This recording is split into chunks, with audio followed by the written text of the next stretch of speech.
My name is Gavin Evans, and this is my review of the 2011 remake of Fright Night. And this review will have spoilers, so there's your warning. But horror remakes can be very hit or miss. There are some I hate, like the Texas Chainsaw Massacre and Nightmare on Elm Street, but there's other horror remakes I love, like Let Me In and Child's Play. So where does this one land? It lands directly in the middle. It is a perfectly fine movie. It's nowhere near as good as the original, but it's still entertaining enough. It is very much the same story. They keep all the key elements and the necessary elements of Charlie and Amy and their relationship, of Jerry being a vampire who moves in next door, and everything with Eva Ed. They keep the necessities, but they do make a few changes here and there so it doesn't feel like a shot for shot remake. And I do think one of my biggest issues with this story is that it's paced very oddly. Like, the first act is heavily rushed. You get introduced to Charlie and Eva and Ed and their friendship, and then immediately Ed gets taken out of the picture and he doesn't come back until near the end. And I'm just like, really? They just really got rid of that character. I feel like it was a complete mishandling. And then Charlie watching Jerry and starting to get suspicious is really rushed as well. It goes from like 0 to 100.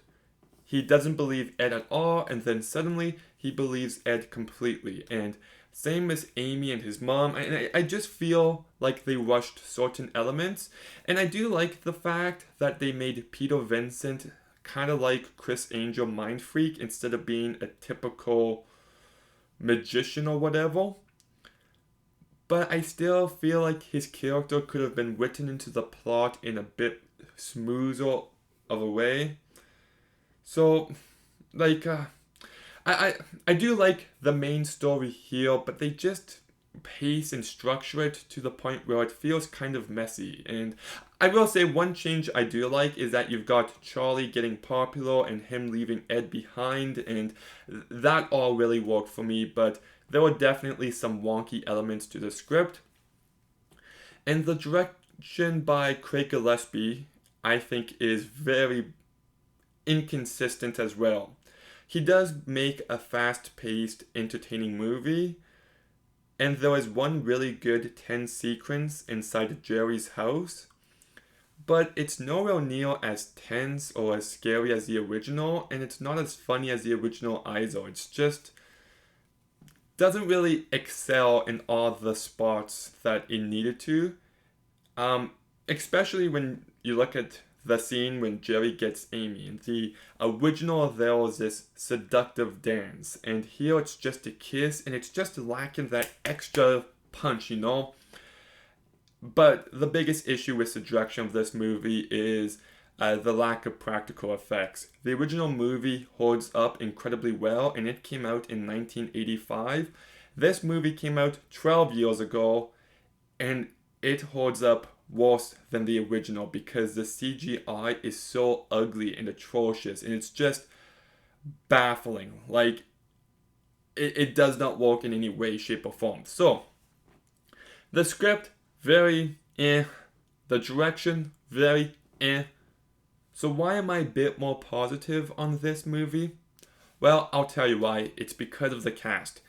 Anton Yelchin is the lead in this movie, and he carries this movie so incredibly well.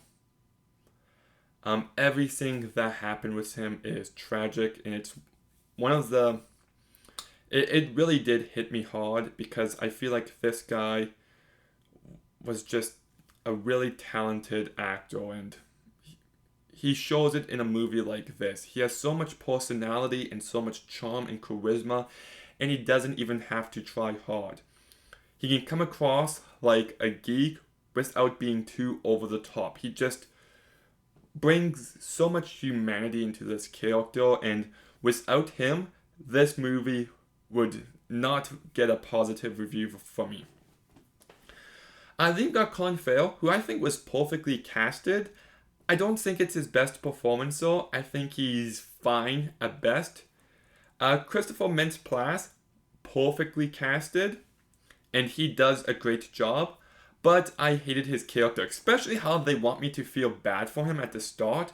When, I'm sorry, everything he's doing to Charlie is just completely scummy. He's blackmailing his friend. I'm not defending Charlie's actions, but I just really hated this character. David Tennant, perfectly casted, and he's fine. I wish he had a bit more to work with. Imogen Poots, I think, does a very good job as Amy. Toni Collette does a good job, and Dave Franco is good in the short time he's in this movie. So, yeah, like, you've still got the same classic story as the original, and there's a few changes that work for me, but a lot that doesn't. It's not as smooth, it doesn't flow as well as the original. The structure and pacing is a little messy. It still manages to be entertaining enough, but the CGI definitely holds this movie back. But what gets it to a fresh review for me is the performance by Anton Yelchin. He just gives this movie so much personality. He carries it perfectly, and the guy was just a star. And yes, so Fright Night, the remake, gets a 6 out of 10. Okay, have you seen the 2011 remake of Fright Night? Let me know what you thought about it in the comments down below. Make sure you like, comment, subscribe, stay tuned for more videos soon, and Gavin